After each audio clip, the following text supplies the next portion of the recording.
Coming to you from the city of the weird. Exploring topics from the esoteric and unexplored to dimensions unknown. Shining a light of truth on the darkest corners of our reality. Welcome to the Curious Realm.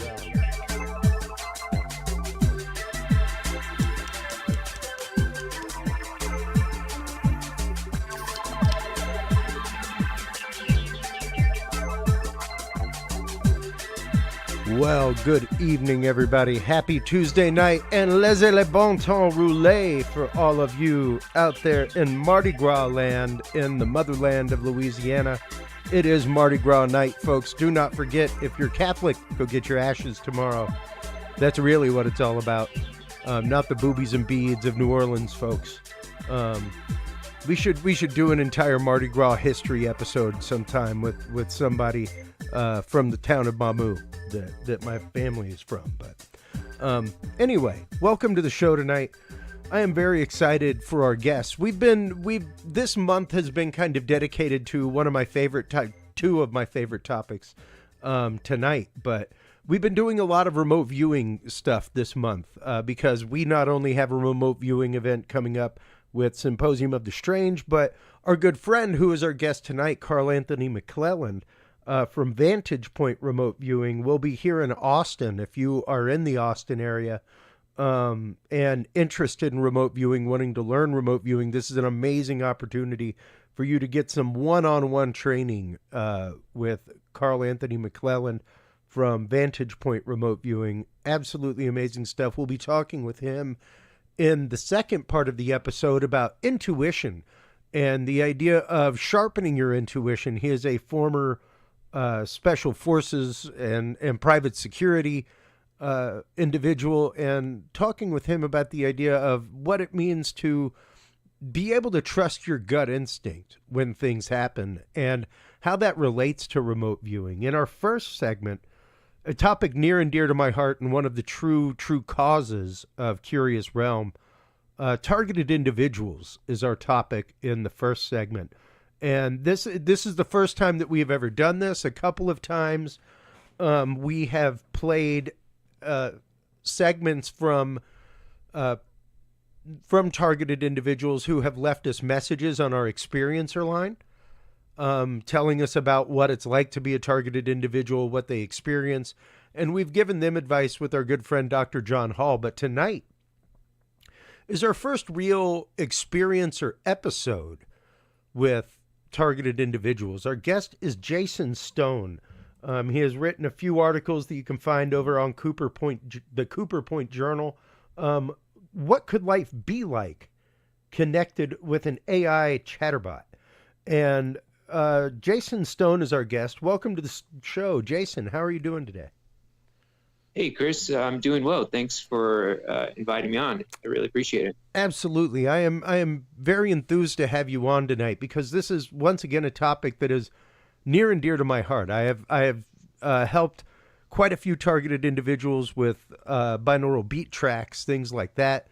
But to talk with a targeted individual is a unique situation. I speak to experiencers regularly of the paranormal, of UFO, UAP contact, Jason. But when it comes to a TI, there is something different there to the experience that goes on with them, and something that is beyond the imagination of most people. And when you start digging into the actual affect, long-term, of life, of quality of life, it sadly goes to very sad places with a lot of TIs.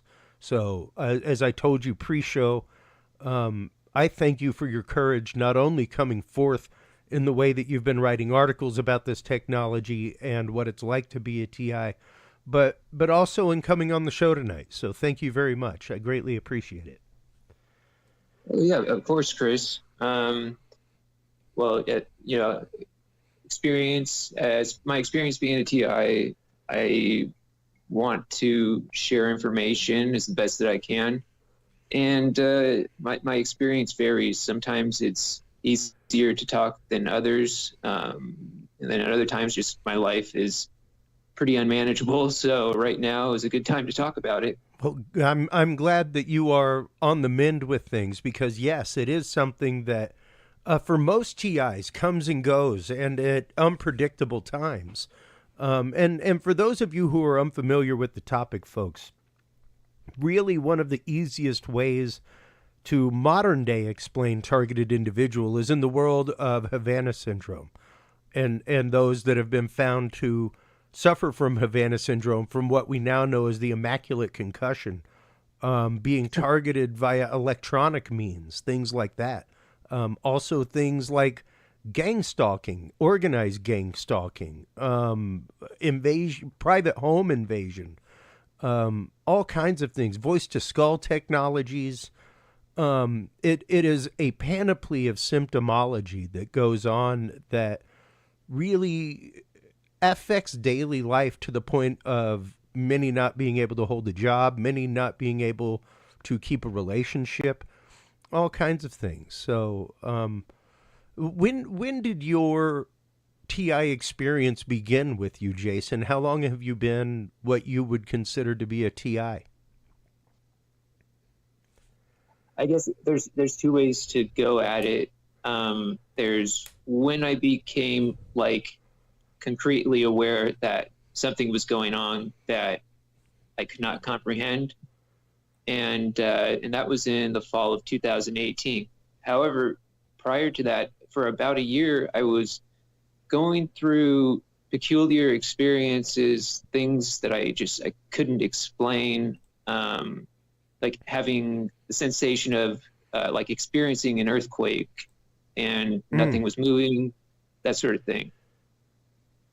Yeah, and once again, a lot of that symptomology, especially, comes about from things like microwave weaponry, high order RF fields, stuff like that. As somebody who worked broadcast, it was always a giddy little thrill. People don't realize that around the broadcast antennas at radio stations and broadcast dishes at TV stations, there's normally large wire to keep you out, like large barbed wire fences and things like that, because if you get close enough, yeah, like you will feel that resonate and vibrate through your body. You know, like we literally invented microwave popcorn because somebody brought an ear of corn too close to a radar dish, you know? So the idea of your body feeling this, and like you were saying, almost in a sleep paralysis kind of way, where you were aware of what's going on, but not able to move or do anything about it. Yeah? Yeah, absolutely. There were several times where I would have something what I would describe as like a lucid dream. And it was basically like the same dream happening over a period of like several nights, sometimes separated by a few days. But basically I'd have these lucid dreams and then I would wake up and I could not move. I couldn't, I couldn't move or do anything, you know, I couldn't lift my hand. I could barely even think. It was just, wow. It was really strange. And so, yeah, that happened quite a few times and I couldn't quite describe it. And eventually I started to figure things out. Interesting. Now, let's backtrack with the question here real quick, Jason, because one of the big questions that I get from people whenever I talk about this regularly is why? You know, when we're talking Havana syndrome and the idea of, you know, embassy workers, things like that being targeted, that's one thing. But the average person, a lot of people are like, why? You know, is it the fact that have you ever served in the military, had any kind of classified background, anything like that, Jason? No, I haven't actually. Relatives, yes, but okay. And yeah, definitely. And that's because your grandfather did serve in the Navy, correct? That's right. And actually, both of them did in one capacity or another. And so, but as far as why is it happening to people? If you think about the way any sort of a test is run, it's you collect samples from a variety of demographics. So you get Yeah. different people with different characteristics, from different economic levels, different belief systems, on and on and on. And you Yeah. test out basically the same thing over and over and over on different people to see how it works, and to train an AI system which is controlling all of this. That's basically why it's happening. Sometimes there are people who do specific things, which basically like whistleblowing activity or something along those lines, Sure. and they might get drawn into it. But outside of that, it's basically a person just being themselves and fitting like a demographic. Yeah. Yeah. And that is a really great way to put it. That is how Dr. John Hall and I speak of it regularly, you know, and even the idea of is it like a government agency doing it? Likely not, but it's probably contractors thereof who have the technology and are testing it, you know, Yeah, in absolutely. a random sample kind of way. Right, right. Yeah, absolutely. And it's a lot bigger than just in the United States. This is a global thing. And so different groups have different access to this technology. Yeah. And so there's that part to it as well. I mean, it's happening everywhere, you know? Yeah, yeah, it is. It is not just a United States phenomenon. There have been, and understand this, everybody. There have been claims of targeted individuals for at least the last 20 years that I know of, if not the last 30. I know the work of Dr. Robert Duncan goes back at least 25 years. You know. Yeah, yeah. He's early 2000s, but I mean, I believe from what I understand about his story, I believe he's working in this in like at least the 1990s and maybe even prior to that. Yeah, So I yeah, believe he has some awareness. and it's interesting, you know, that you bring up the world of AI with this, Jason, because that was honestly a lot of the work of Dr. Duncan. Whenever he was, you know, getting his funding and things like that, was the world of AI. So the idea that, and that is always why he said that he went rogue and went whistleblower, was the fact that he found out what they were actively using his technology for, and he was like, I'm out of here, I'm done. You know, Right, and we right. just lost Dr. Duncan this last year. Sadly, he was an amazing individual, a very good friend. And a really tip of the spear when it came to a lot of this whistleblowing and talking about these programs. So you've written a couple of articles, as I popped up on screen earlier. One of them, what could life be like connected with an AI chatterbot? So let's start getting into and exploring this idea of artificial intelligence being connected with specifically the voice to skull technology and the interior self-talk dialogue script that goes on with TIs, Jason. Sure, sure. So Yeah, go ahead. Oh, no, go ahead. I'm sorry. Oh, no. I was just about to ask you, like, how does AI lead into the world of TIs? How is it related to the technology used to basically hijack people's inner dialogues? Right, right. Yeah, yeah. So if this isn't already known to most people, human beings are hackable, right? We emit electrical signals. They can be picked up, they can be analyzed, and they can be understood. And so basically, AI helps to organize, sort, and connect all of the different data points, all like EEG sensory information, which is collecting information about like how the brain functions, fMRI, magnetic resonance imaging, another way to look at how the brain functions. And I mean, it goes on and on. There's way more advanced technology than that. That's something that I have like a basic familiarity with. And so basically, I think most people have experienced ChatGPT by now. And basically, a chatbot is collecting all of this information. It's being input into a system, which is creating like a large language model. of the human being, and that's helping an AI chatbot to connect and speak with a person wirelessly. And it also can adapt to different protocols, different scripts, different schedules. Like, let's say there was a simulation of the world and Jason was in that simulation. If I was in that simulation, a digital double representing me. Well, they could use that simulation to model out trajectories for my life, model out even just simple basic conversations or interrogation type activity. And the AI bot would play the role of the interrogator or the chat partner. And so that's sort of the way I look at how AI is used. And AI, it can adjust to the conversation or direct person in a certain direction just by talking about certain topics. Can sort of lead a person on to start thinking about things a certain way. Their subtle emotional and mental states can be adjusted to go along with the conversation.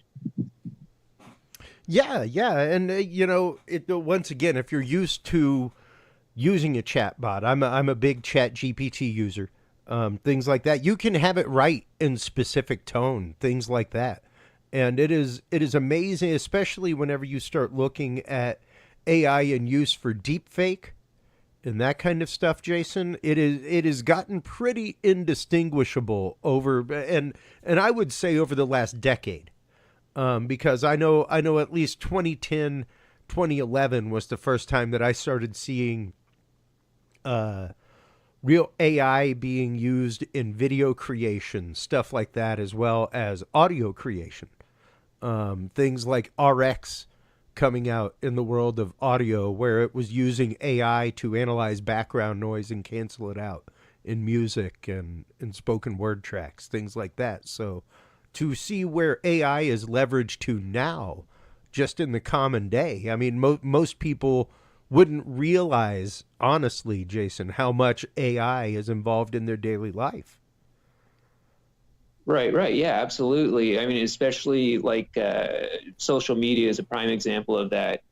So I think most people are familiar with some of like the big social media platforms, and basically the studies they run on people trying to see how they can be influenced by controlling their feed, their social media feed.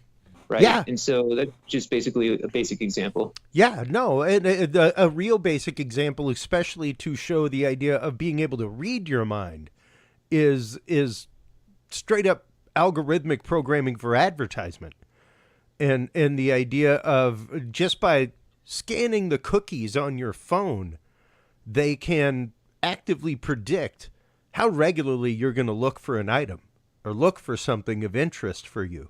And I remember I work a lot in the world of corporate AV, things like that, Jason, and work a lot of Intel, AI conferences, things like that. And one of the things I remember the head of the FBI cybercrimes department saying at a white hat hacking convention here in Austin, and this was 2011. He said 5 years ago, this was 2011, so this would have been like 2006. At this point, we barely had Blackberries. We had flip phones at the time he was talking about. And he was like, 5 years ago, we were able to algorithmically predict where you would be 5 minutes from now with a 90% accuracy rate.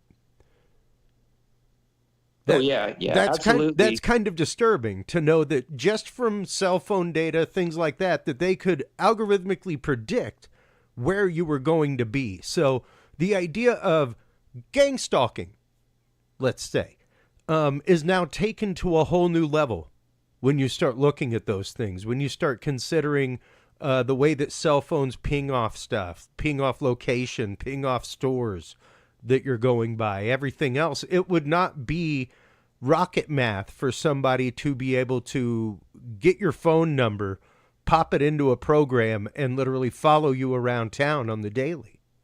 Yeah, exactly. And as far as AI goes, I'm going to play something here real quick because once again, Chris plays with AI, everybody. And to the point, this will tell you, everybody, the point and the accuracy to which the AI is out there. I have programmed an AI in my voice. It took 20 minutes of me talking, 20 minutes of audio. I literally snipped up 20 minutes of things like this from an interview and fed it to an AI. And I now have an AI of my voice, Jason, for a mere $5 a month. Not even joking. And I'm about to play it, and you'll hear its accuracy. And imagine if somebody was to take 20 minutes of you talking. There's all kinds of cell phone signals that can be dropped. Okay, as we know from Edward Snowden, they're listening to every single one of them.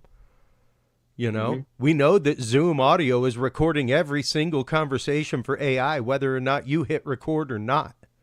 So if you've been in a therapy conversation with your therapist via Zoom over the last year and a half, folks, your conversation was recorded and put in their servers to train an AI, whether your therapist hit record or not.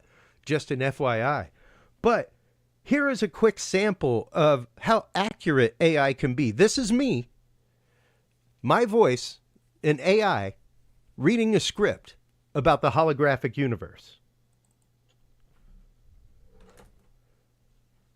Considered that reality, voice, everything you know, everything you feel, everything universe might not be what it seems, that the solidity of the ground beneath your feet, the vastness of the sky.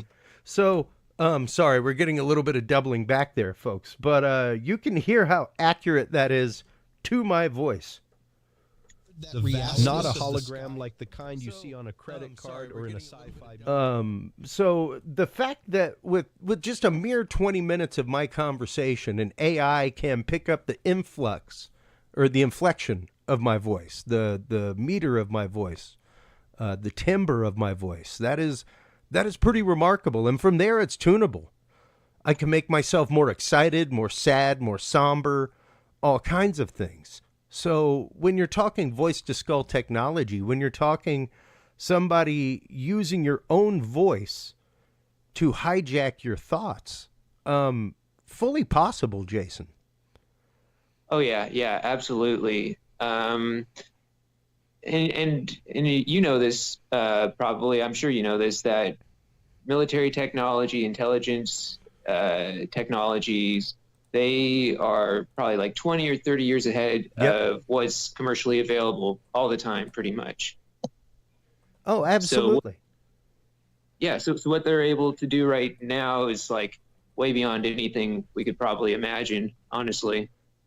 Yeah, exactly. And you know, even the idea that until Havana syndrome, Jason,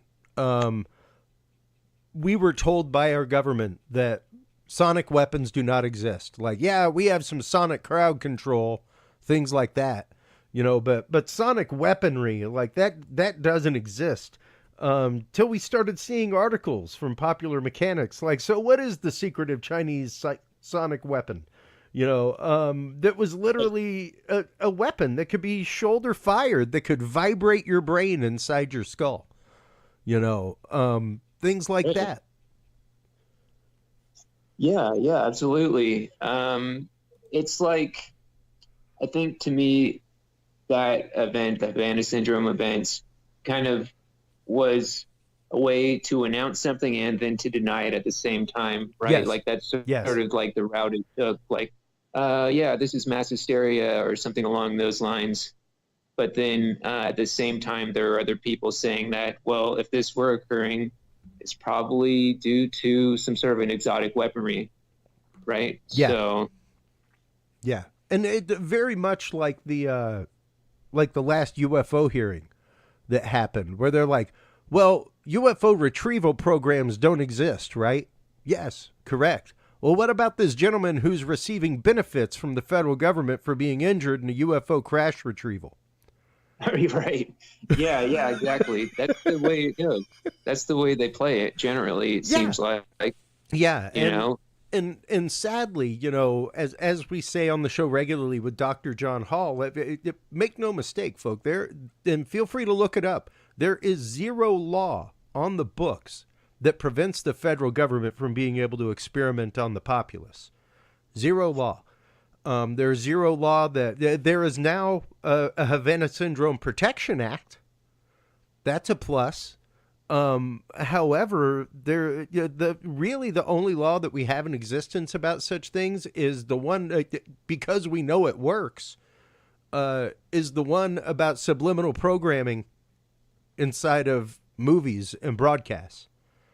Like subliminals are no longer allowed, like where they used to flash like drink Coke during Let's Go Out to the Lobby and stuff like that in one frame of a 1 minute of a movie.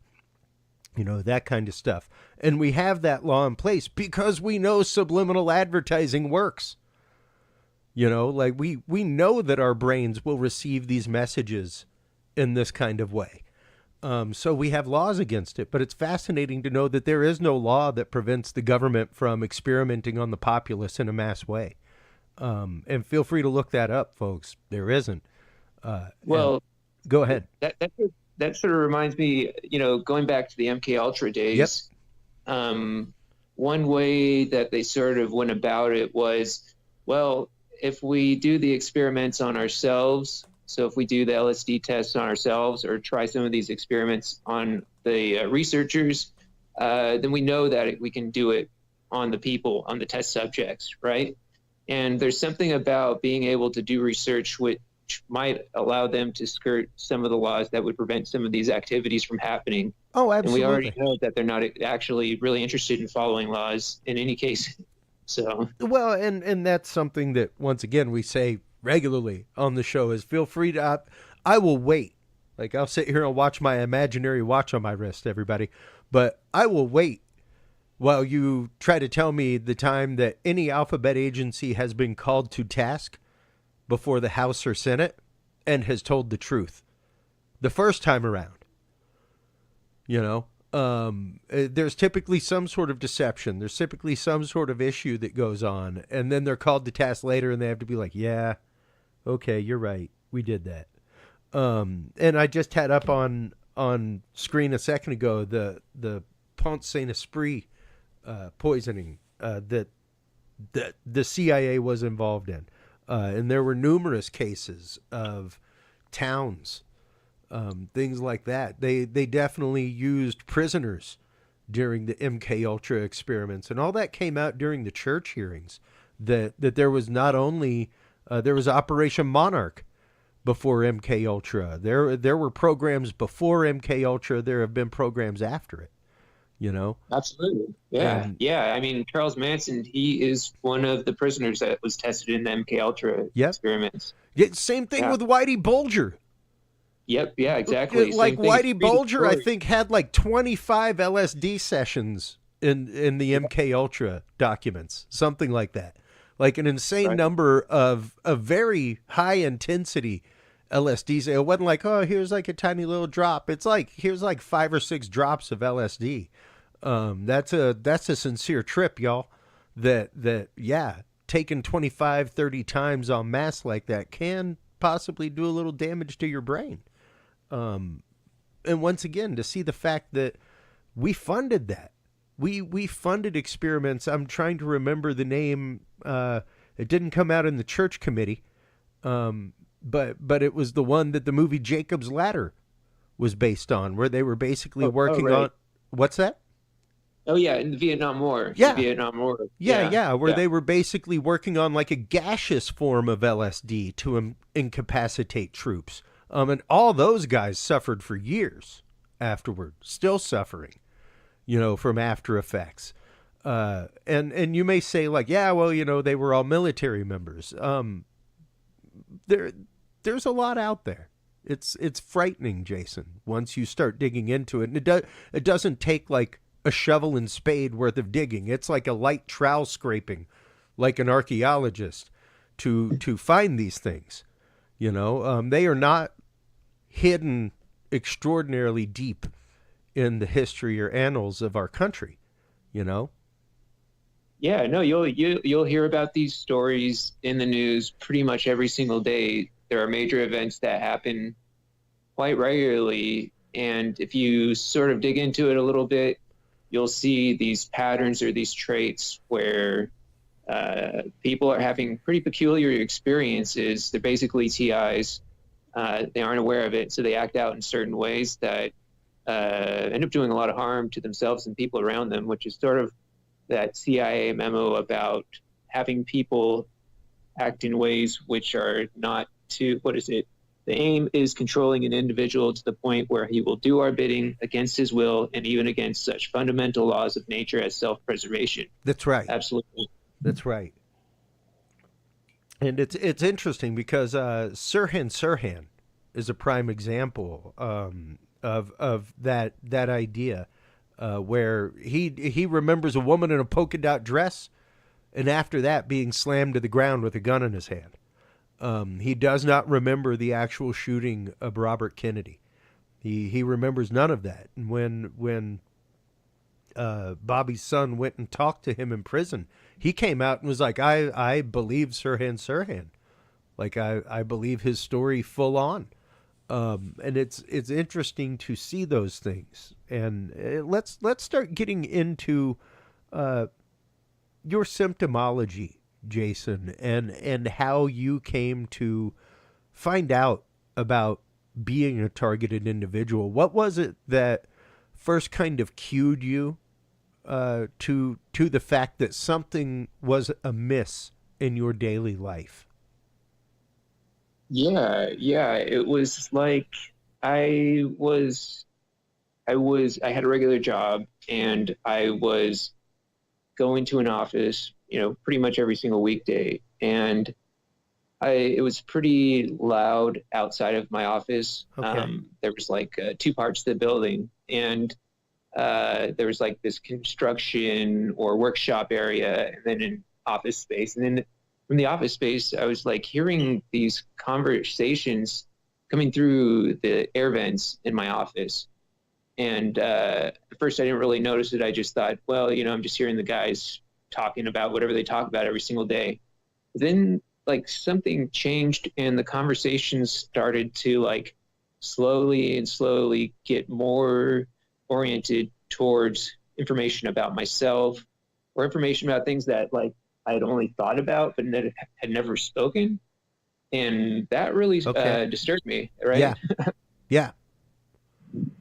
Yeah. And so that began to happen. And then I started to notice it like going to certain places where it was like, it would sound like hearing a conversation talking around a corner or things like that, And so that's, I guess I would say that's when I started to kind of notice like, hey, something strange is going on here. And I couldn't quite figure it out. It took a little while, and then I actually talked to a friend and just sort of shared my experience, and they're like, oh, yeah, I think there's something else going on. And then they sort of outlined the whole phenomena or experience of TIs. Okay. And that's when it clicked. Yeah. And once again, that idea of unfamiliar conversation in your head. And it's something that Dr. John Hall and I speak about regularly, is the idea of know your inner voice, know who you are, like intrinsically as a person, and always remember that, because the voices that do come from voice to skull, things like that, are frequently, even though it's your own voice and seems like inner dialogue, are very counterintuitive as to who you are, and for what you stand for and for what you believe as a person. And like you were saying, that was part of the protocols of MK Ultra, was to get somebody to abandon such things, to do what you want them to do. So what does it take to, quote, psychologically break somebody to the point of bending their will to yours, or having them carry out actions, so to speak? And knowing your inner dialogue, I think, is hugely important to counteracting that, Jason. Yeah, absolutely. And sometimes, it's knowledge is power, right? Yeah. Like if the truth will set you free, then the opposite will enslave you, basically, is the way I look at it, So it's important to just like sometimes slow down, and I think journaling helps out quite a bit. Okay. Recording your experiences, writing down what you think, just in whatever strategy you want to take, whether you want to write the journal as like some notes for a book or whatnot, whatever. Sure. Whatever strategy a person might want to use, it can help to sort of like track certain things happening in your life, because this program is meant to do that. It's meant to destabilize a person and to replace them, basically. And sort of that's the way I look at it, where there can come a point where all of the electrical signals coming from a person can be captured and retransmitted back and altered. And it doesn't even have to be from the same person. They can be from one person and then adjusted and sent to person B, And so being able to journal, keep track of those things, and have an awareness of that, it's important. Absolutely. Yeah. And, the journaling, I think, like you're saying, is hugely important, because that is going to give you, and anybody else, be it family, therapist, what have you, a very good indicator of what's going on, and give you a good timeline. Now, and granted, many of the TIs that I have talked to and worked with, Jason, have been to therapists, and there have been a few therapists that have worked very well with them. Many of them do not ascribe to the concept of TI or to the experience of a TI, and I find that very saddening. Much like we talk about on the show regularly, it's not every therapist who is going to react well if you say, last Tuesday, I had a beam of light come through my room and I was teleported through the wall into a craft, with beings from another planet. There aren't a lot of therapists that will react well to that either, Sure. But that doesn't mean that the experience didn't happen, and it doesn't mean that the experience, at least within the mind of the person, did not happen, which can still cause trauma and still cause issues, and even when you're talking TI, in the world of TI, it's interesting to see some of the response within the communities about it. One of the things that I've done whenever I go out and scan properties for TIs, for radio signals, things like that, is pull out other equipment first. And I've always noticed that the family is very relieved with that fact, that like I'm not just immediately going to the radio signals. Let's see if we can get rid of any other anomalies, stuff like that. And one of the things I ask regularly is like, how often have you, or not how often, but how long have you occupied this space, this home? And because is this a symptomology that followed you from your last location to here? Is this something that started when you moved here or just began here? Things like that. So that would be a question I'd ask you at this point, Jason, is this something that has followed you? How long has it followed you? I think that in its current iteration, it's continued from place to place. Okay. I'm not aware of any sort of barriers or counteractions, or like a response, except for dealing with the body, detoxing from the sensitization materials, which generally is heavy metals. Sure. But it's also the other basically it's described as biofilms. So getting a handle of your health is important. But basically, even the people who experience this and then it ends, it doesn't necessarily mean that they're done with that person. I mean, I've heard of people where they had these experiences for a time and then it stopped and then it started back up again at a later date. And so even the people where it's totally done or ended, they're probably still under observation for one reason or another, you know? So that's, I mean, at least that's my perspective on it. Sure. And you know, it's kind of the idea of, you know, once a phone line's tapped, it ain't hard to get back into it, you know.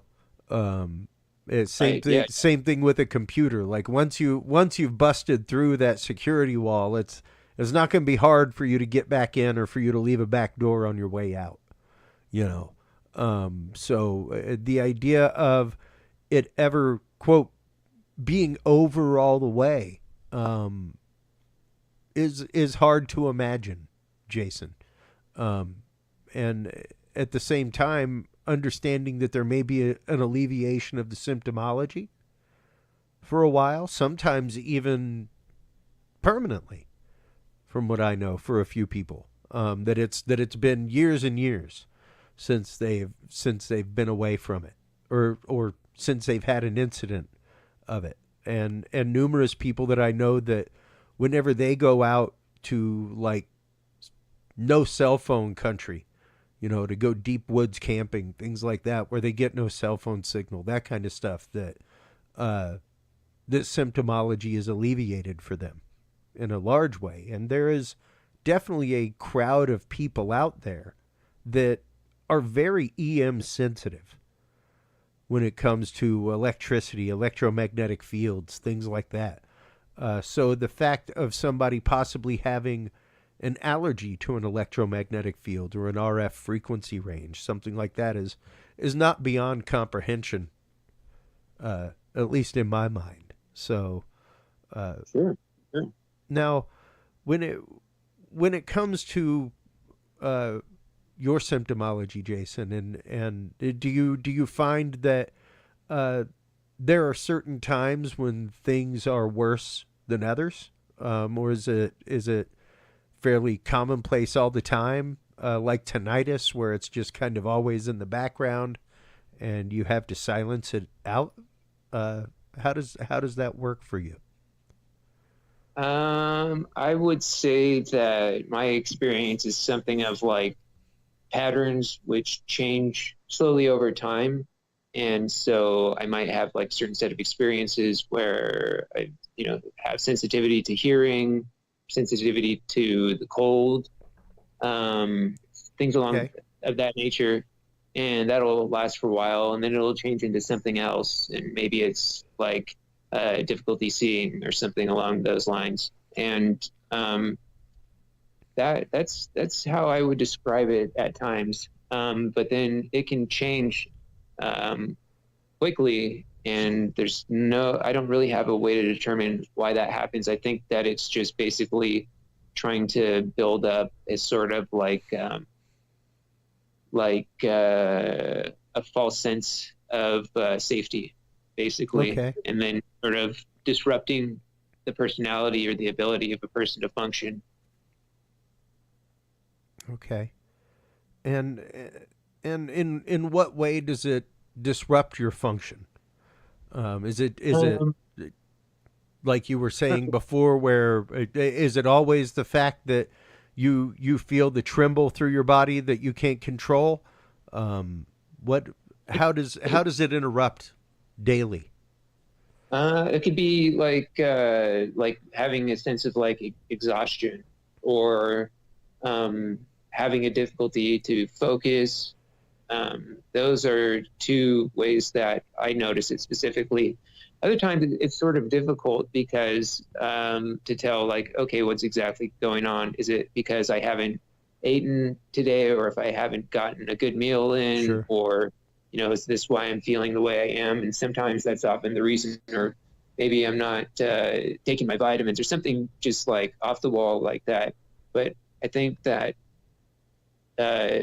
doing the best that I can to take care of myself in the most simplest of ways is a way to deal with it, where I don't make it too complicated, and I try and stick to some basic things to take care of myself.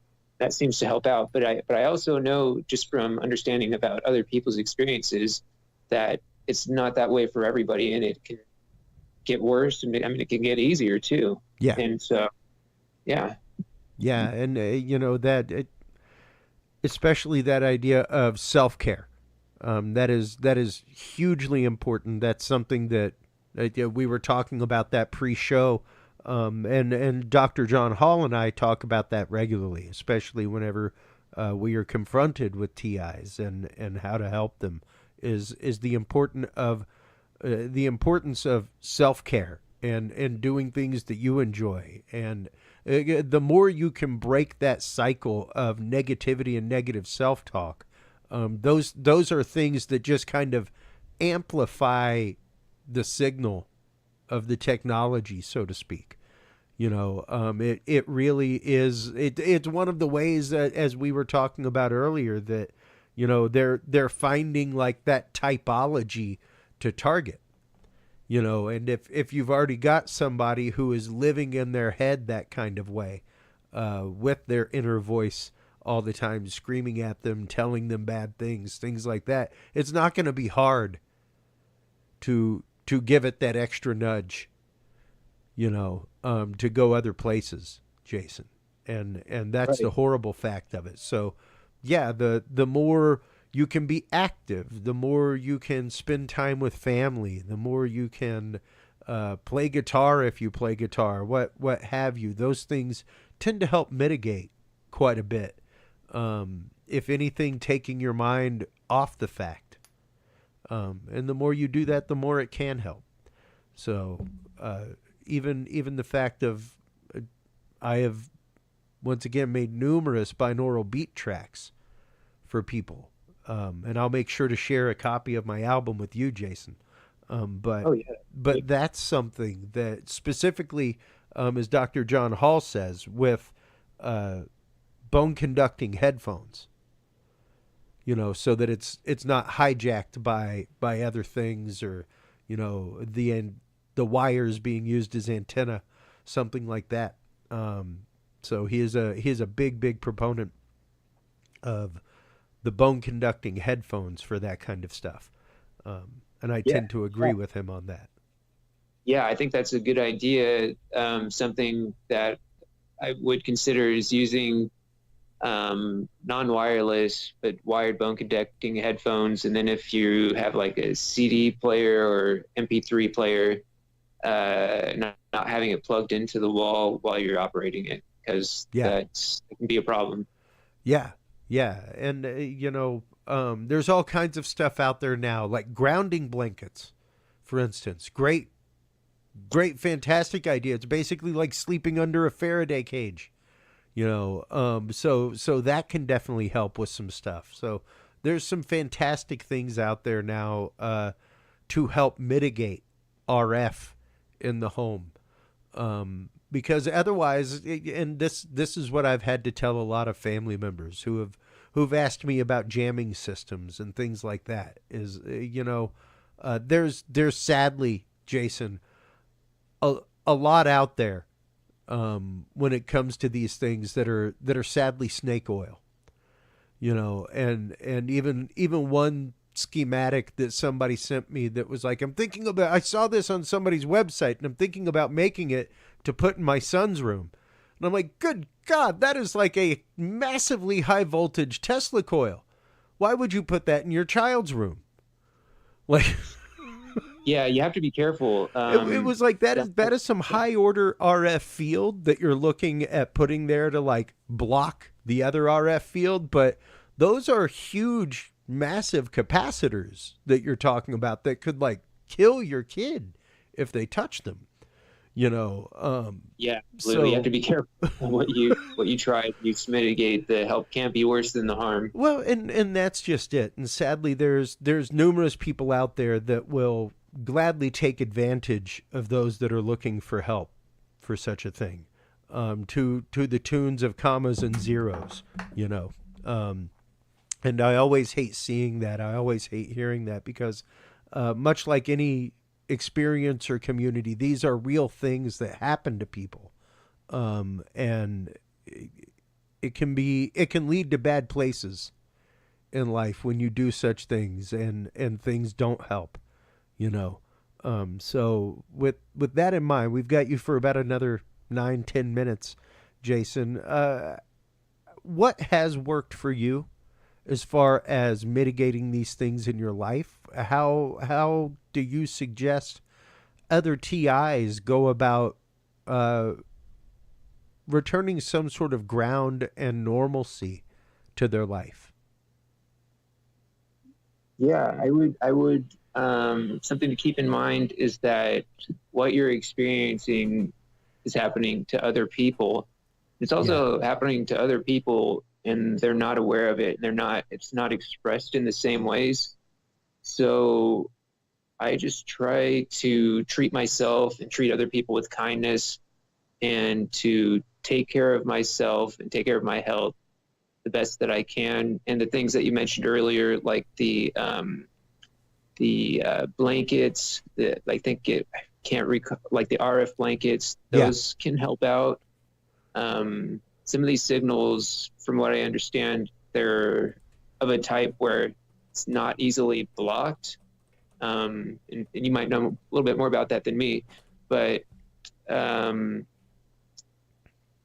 is one thing that does help. And in the binaural beats, using the setup that I described earlier with non-wireless headphones, and then whatever you're using, a CD player or MP3, something that's not plugged into the wall, resonating with the whole wireless system of wherever you're located. Yeah, precisely. And up on screen right now, I actually have a Faraday EMF protection canopy for your bed. That's like a mosquito net. That's made out of copper mesh, that then goes to a ground. So once again, all kinds of stuff out there, and to know that these things can help. But what about families, Jason? Because that is, I think, probably the saddest part, is how these things drive families apart sometimes, with an experiencer not being listened to by family. How can families deal with this? How can they approach their TI family member with a different understanding? I think something really important is information and education, like getting the right information and then educating yourself on what's happening. That way that you have some idea of what you're dealing with. And I mean, I think that's basically where it starts. There are so many different experiences and people in different places that it's sort of hard to give like a one size fits all solution. Yeah. But I think that if people are a little better informed about what's happening, then they might be able to have a different response. Because that's basically with anything in life, like whatever information you have is going to help determine your type of response. So if you have bad information or only half of the information on this topic, that's how well of a solution that you can devise. Generally speaking, you might get lucky and figure out a way to deal with things with knowing just like, a little bit, but that's not usually the way it works out, at least from my own experience. Yeah. So. And if you could give one message to TIs out there tonight, Jason, what would it be? It would be to hold on to some part of your humanity, to find something about yourself, maybe something that you did prior to these experiences, or maybe something that you learned about yourself and that you participate in some activity, hobby, something that you do in your community or with your family, to remain human and to at least distance yourself to a certain extent from electronics. It's sort of like a weird thing to say because there's so much a part of our life, but we're also human beings too. And this program, in a sense, is trying to mechanize or computerize or gamify, your life and, run your life through a supercomputer. And so I would basically just say, try to remain human if you can. Yeah.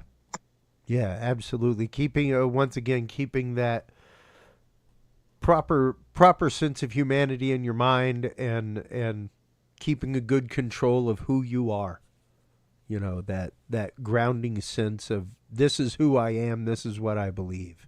Once again, the more you have that, the harder it is for that algorithm to be able to lock in and do what it's designed to do.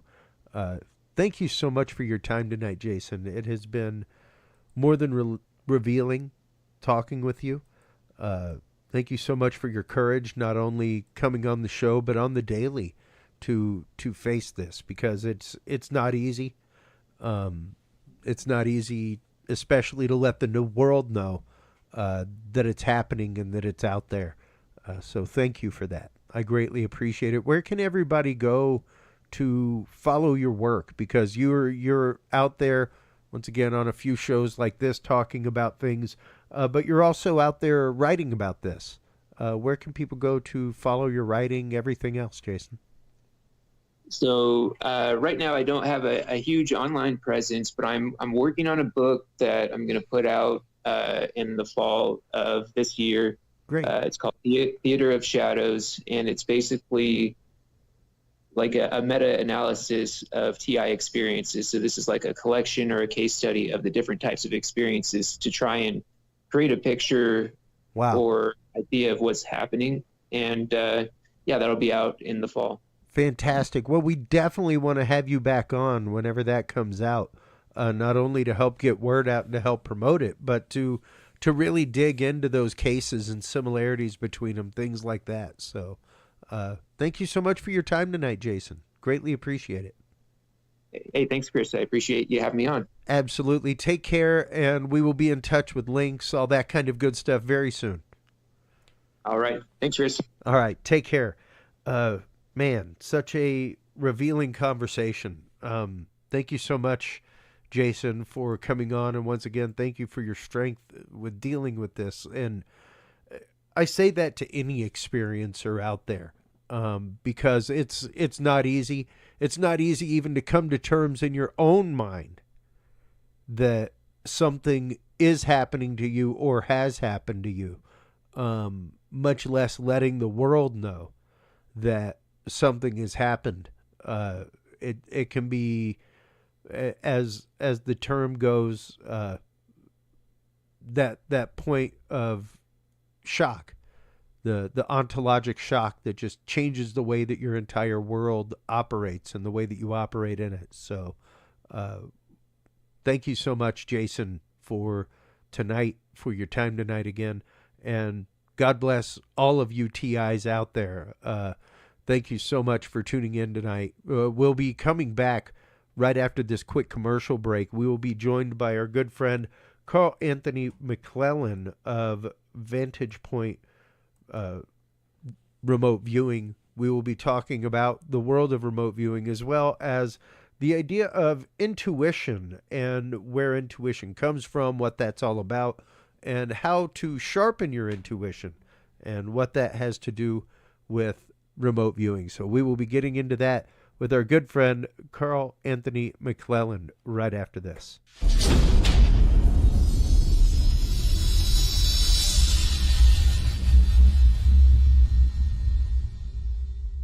The key to good science is good research. At the heart of good research is a good data set. With the field observation and encounter log from Curious Research, you can easily keep track of your investigative information all in one place, making it easier to review cases and readily see comparisons and contrasts between them. Whether out in the woods squatching, in a back room gathering EVPs, or using high-tech gear to track UFO, UAP activity, this easy-to-carry, pocket-sized scientific data log is the perfect companion for any field researcher.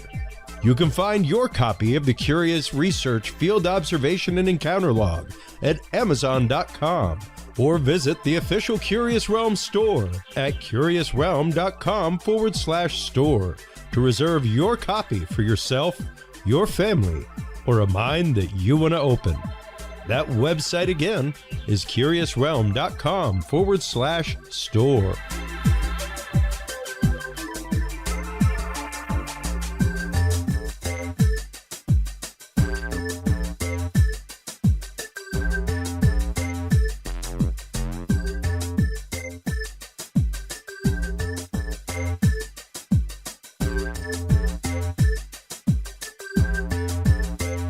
Well, hello, everybody, and welcome back from that quick break. Thank you so much for staying with us. And also, of course, thank you to our sponsors, True Hemp Science. If you are a user of CBD products like I am, True Hemp Science is an absolutely amazing product. I have been using them for years, and when I was recommended CBD by my doctor for my travel anxiety, I began my search nationwide as I went to cities that had dispensaries, things like that, to find the best CBD that I could. And little did I know, it was right here in my backyard in Austin, Texas. Christopher Lynch develops an amazing product using a spagyric process, using every part of the plant, seeds, stems, buds, leaves, roots. Every part is used, reused, then combusted and reused until nothing remains, providing an amazing full spectrum CBD product, complete with terpene profiles and everything else. Stop on by and check them out. True Hemp Science is the website that you want to go to. Curious7 is the code that you want to use to save 7% off your cart of $50 or more, folks. Stop on by, check them out. TrueHempScience.com is the website that you want to go to. While you are on the internet, stop on by the website of our guest in this segment, Vantage Point RV. We are talking remote viewing in this segment tonight. We're kind of spending a month on the topic. It's a topic that is near and dear to my heart. Because it brings so many things together in the world. And the beginning of our conversation tonight with our guest, Carl Anthony McLelland from Vantage Point Remote Viewing, will be about intuition. He spent years as a private security contractor, and that is really, I think, a great primer for people to understand what a lot of remote viewing is. Carl, welcome back to the show. By the way. Thanks, Chris. Great to be back. Absolutely. And, I don't want to dwell too long on the world of personal security and private security because, of course, there's a lot of things that you cannot talk about. You were in the world of private security. But the idea of honing that sense of intuition, honing that sense of walking in somewhere and knowing that something is off or amiss, is hugely important in the world of private security contracting, in the world of military, things like that. How did you first come to the world of military service and private security contracting, Carl? Well, I left school, obviously. 10 days after, I was down the south of England in the British Army training.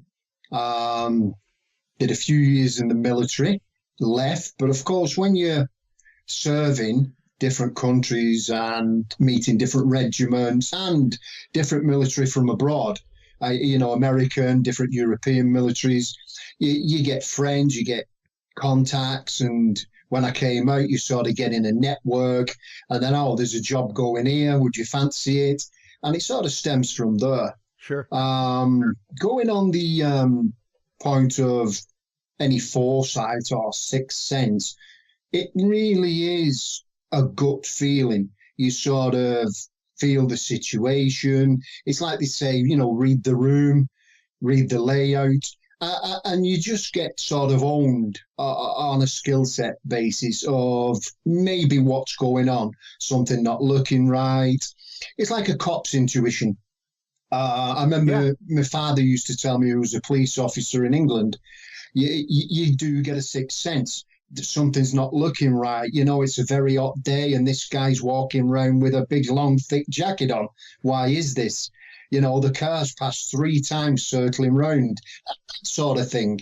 That guy's not really window shopping. He's looking at the reflection across the road because he keeps turning around to double check. And it's that sort of thing. It's what everybody does with various things in life. But ironically, a lot don't know they're doing it. Yeah. Yeah. And that's just it. And one of the main reasons why I wanted to bring that up as we got into this topic tonight, because the idea of sharpening your intuition, the idea of being fully present in a moment, is really fascinating and something that is hugely important to a remote viewer. There's even a process at the beginning of remote viewing to get rid of your distracted thoughts. That moment of check-in to begin with, like what might interrupt my session, what might filter my session in a different way, and very much even doing the same thing. It's one of those you can't really think about home, stuff like that while you're in that moment in a secure, like you have to be fully present. You have to be right there and in that moment to receive any of that. The typical person may brush off as like, that's paranoia or, something like that. Whereas a security professional uses that to their advantage. Absolutely.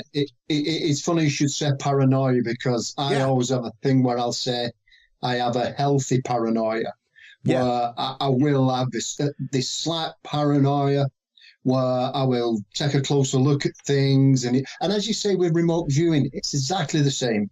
You're quietening down the noise, or whatever term you want to use, and you're literally trying to shut everything out and focus and get your intuitiveness, like connecting. Yeah, precisely. And the idea of being connected to that root, being connected to that vibration, and knowing when a chord has been struck, knowing when something is amiss, when something is awry, that's very much the same as the unfiltered processing that is required for remote viewing. The idea, because I think a lot of people have a mistaken concept, Carl, when it comes to remote viewing, and the idea that you have to get into a fully meditative mindset, or something like that. When I've found it, at least for me, quite the opposite. It's almost the opposite of you have to get yourself prepared, definitely, but it's not like the same as when I practiced meditation or ecstatic prayer, where I am trying to like silence the world out and hyper focus on a point of silence. It's different than that. Absolutely, Chris. When I first started, and it's like brand new, and you're learning all your things. And I used to sort of take a minute and just dial down, literally, shut the noise. But now, sometimes I've done remote viewing sessions, very quick ones, on my way out to work. I've literally seen a colleague of mine post something. My husband's hidden some chocolates because I'm on a diet for a bit of fun when anybody remote view. And I sort of looked at it. I'm going out the door and thought, nah, I want to stab at this. And I've literally just sat down, gone in the zone very quickly, scratched a few things down and emailed it to them. And they've got back and said, wow, I found them in 2 minutes flat with your session. Wow. So it can be that responsive. But it's the same as anything, as you mentioned. It's getting the proper training. That is a must, obviously, as you well know yourself. And it's practice. Keep practicing. Put the time and effort in. It pays dividends. Yeah. And with that being said, let's kind of start cracking the nut of remote viewing and that practice. And especially, how did you, because I'm not going to say that the two are separated by a chasm, the world of private security and intelligentsia and remote viewing. They are not. Remote viewing came from the world of intelligentsia. But how was it ever the case that how did you become exposed to the world of remote viewing, Carl? Did you know about it before you went in to intelligentsia and security? No. Or did you find out about it through that world? I'd never heard of it until about 5.5, 6 years ago. Never heard the term. On the psychic, intuitive type, going back to my grandparents, they used to, they were professionals. My grandfather in the war used to send the secret messages to the agents behind enemy lines in France. Oh, wow. And my nan worked at a munitions factory. But in the spare time, did read poems and tea leaves. Huh. My father was a police officer. My mum was a nurse, but they was heavily into spiritual healing. So it was something I'd sort of seen all Okay. throughout growing up. But the term remote viewing, no. I'm not sure whether we discussed this on the other conference cruise or no, I actually got into it. I can't remember Yeah. that, Chris. Did we? I can't recall either. So let's to be very get quick, into that. just in case any of your viewers did watch that one, and I did mention that, I was doing some meditation when I was training to be a medium. Okay. What we call an evidential medium in the UK, where you're giving facts. You know, it's your great grandmother, and she looked like this, and she left you a set of beads, and you keep them in your top drawer, that type of thing. And I got into meditation, and I saw a guy who's alive and well on the earth plane, and he was going into a house. So I'm thinking, wow, this is like really weird. So I followed him in and generally did a couple of sketches, wrote down different things, being observant. And then after that, I actually pulled the guy and his wife, and I said, look, I hope you don't mind, but I feel really awful invading your privacy. Is this where you live? And they said, no, we live in a bungalow. However, we used to live there 10 years ago. So this blew my mind. And then straight away took a few attempts on Google, getting the specifics of what had happened. And then I found the term remote viewing. It went on from there. Wow. And you know, the idea of mediumship, and I think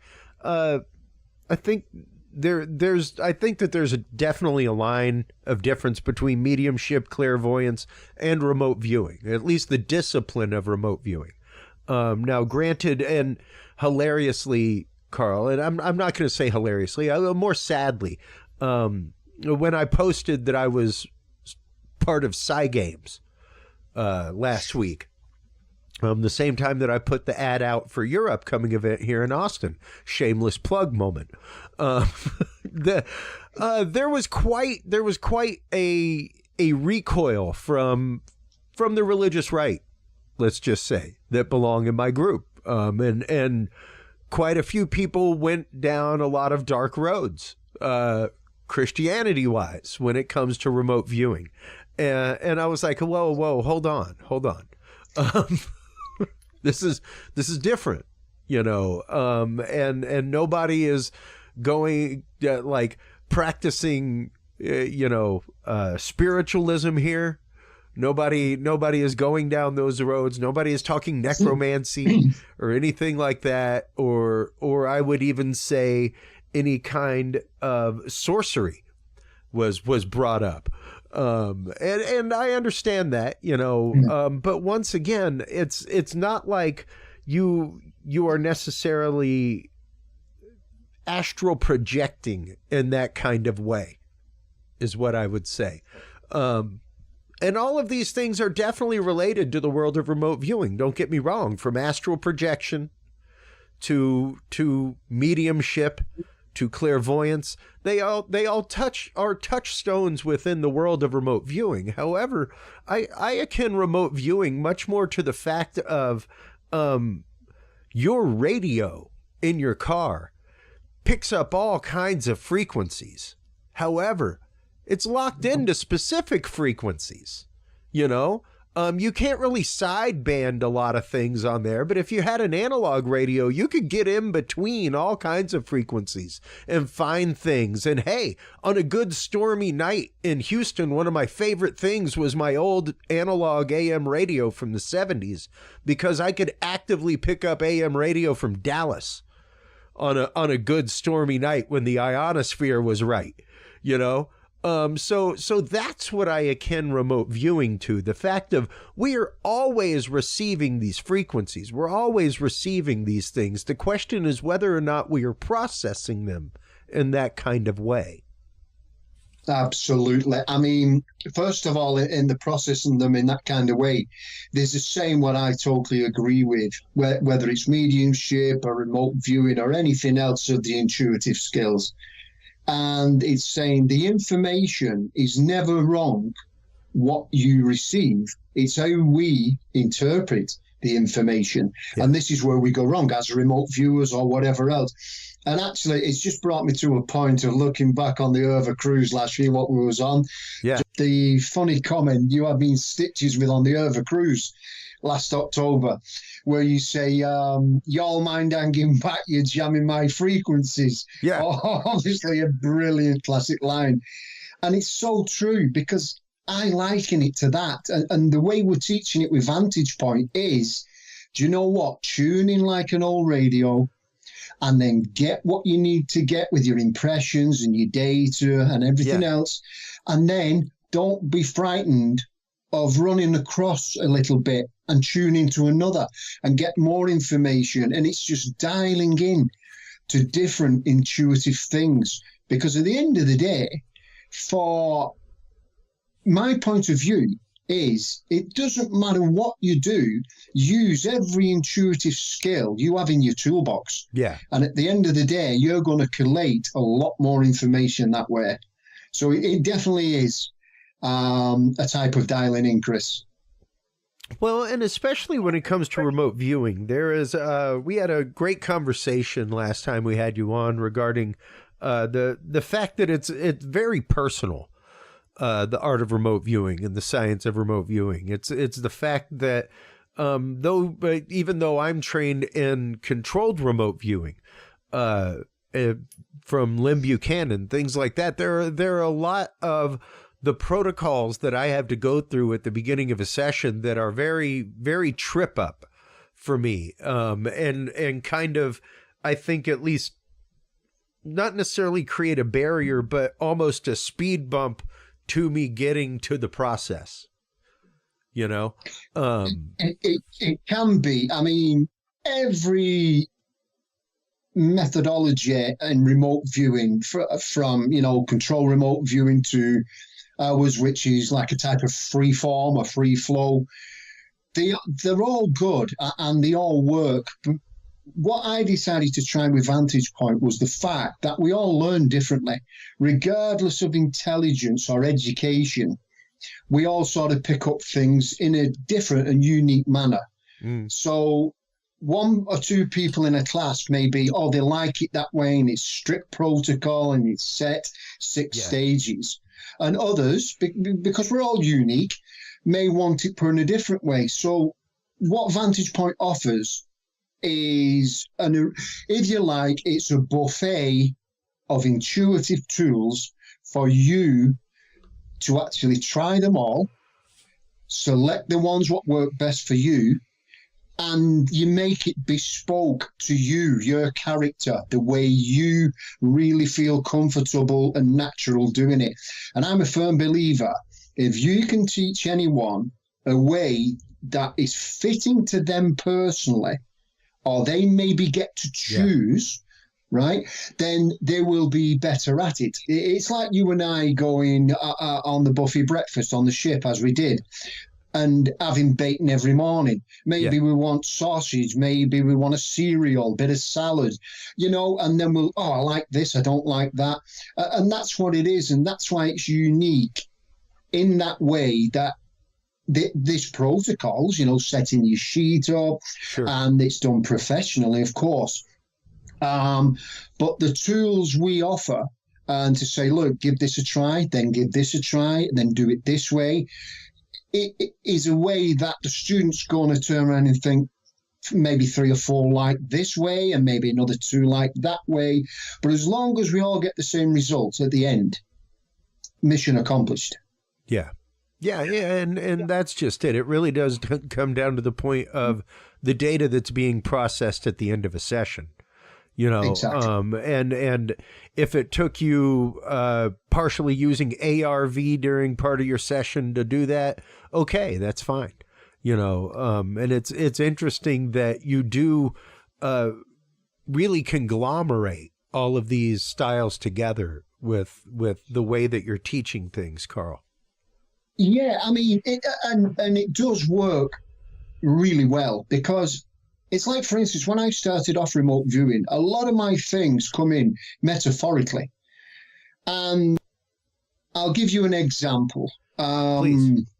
On a session I did a few months ago, the first impression I got was of a Venus flytrap.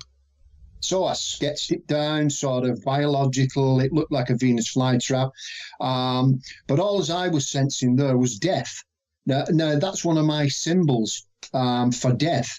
And it turned out, with the rest of the story, what was pieced together, when I did the summary, it was about the nuclear reactor after the tsunami and underwater earthquake, obviously, in Japan. Do you remember that a few years ago? Fukushima. And they're trying to cover it up. So I had all these different things of building, very hush, lots of people getting killed.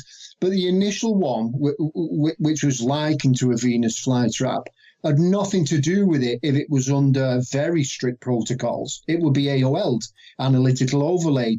But that showed me that death was, 99% imminent. I've had another where I'll get things, say, an umbrella-type canopy or parasol. It has nothing probably to do with the actual photo feedback of video.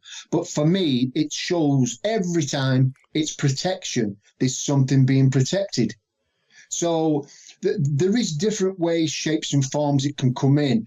And what Vantage Point have done is look at that from not only the teacher's perspective, but the students, and say, yes, we get what AOLs are. Absolutely. However, what if that is the way that they personally or naturally or both interpret? I've proved it many times, they could have an absolutely brilliant session correlating to the feedback and everything else just because of that. The one with the umbrella and the parasol, the photo feedback was some animals protecting a vulnerable animal until they could rebuild the lure, shelter, home, right? Now, normally they say, well, there's a parasol. That's not in the picture.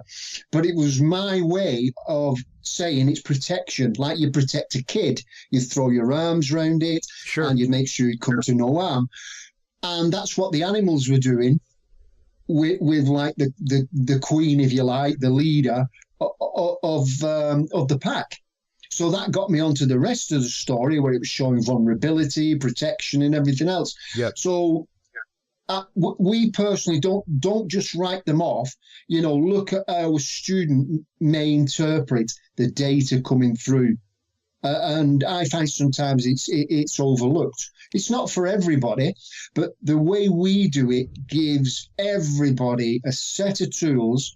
They can take every tool with them, but they don't have to use them all. They can pick which tools they will implement in a session on how best they interpret the data.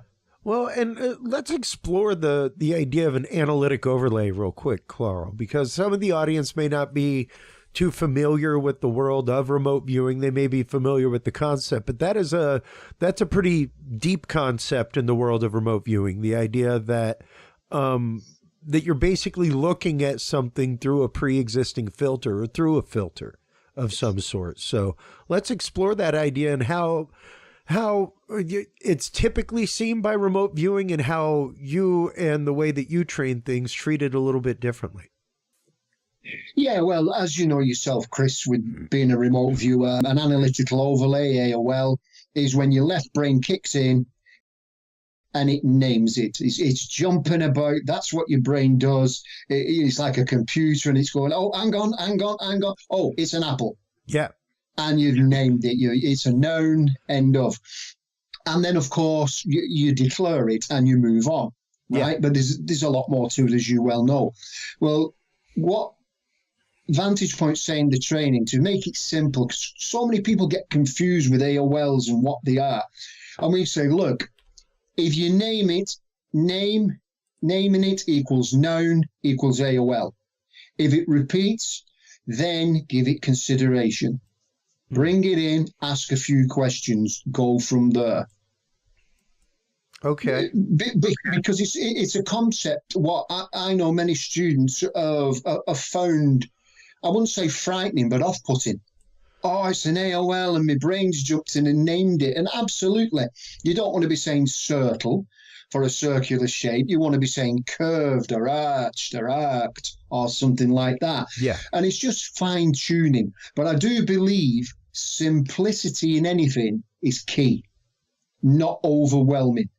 And by bringing it down to these simple things, I believe it's digested a lot easier. It is a big topic. It's a hard topic, and when you begin training, especially in various forms, there's a lot of terminology that you have to learn, Carl, and there's what seems to be a mountain that is in the way of the doorway.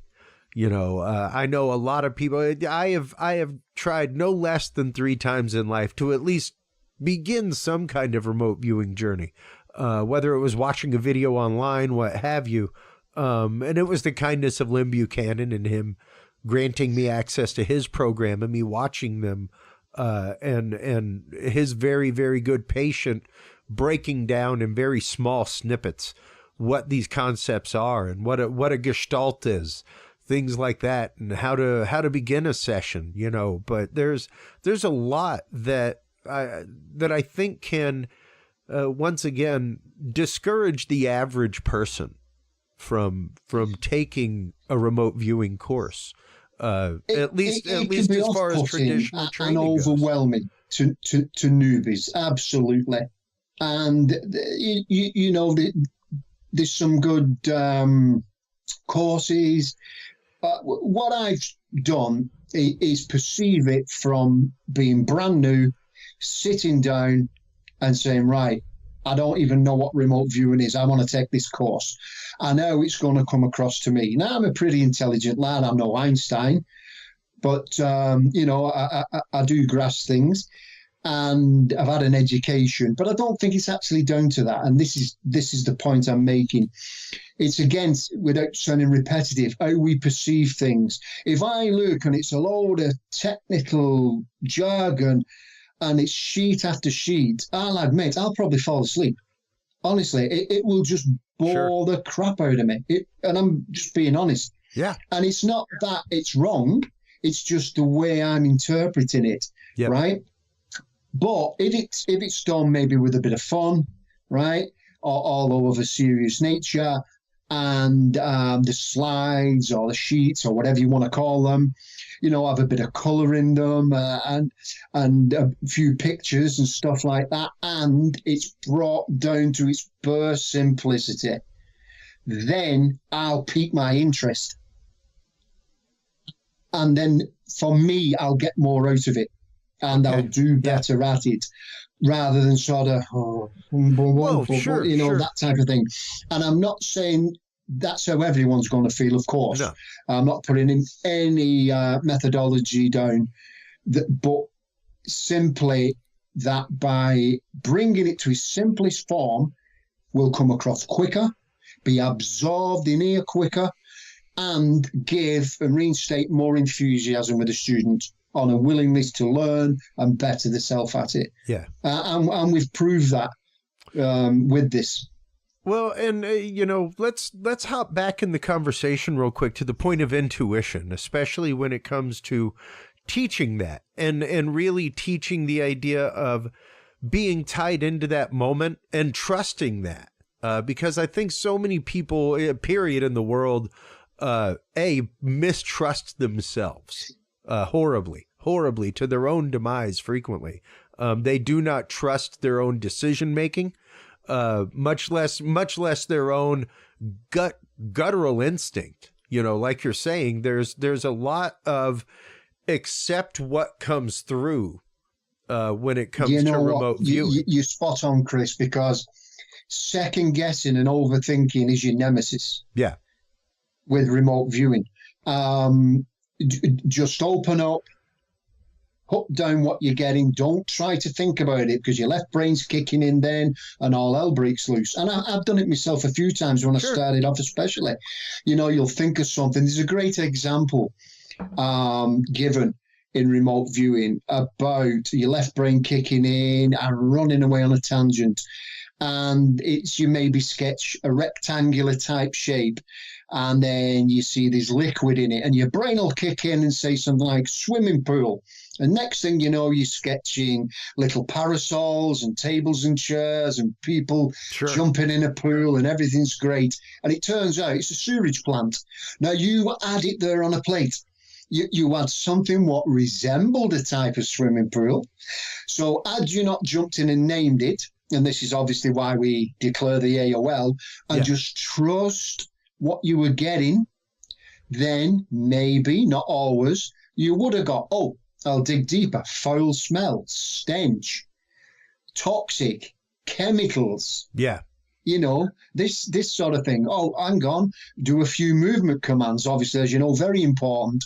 Hang on, it now looks like more of a plant type scenario.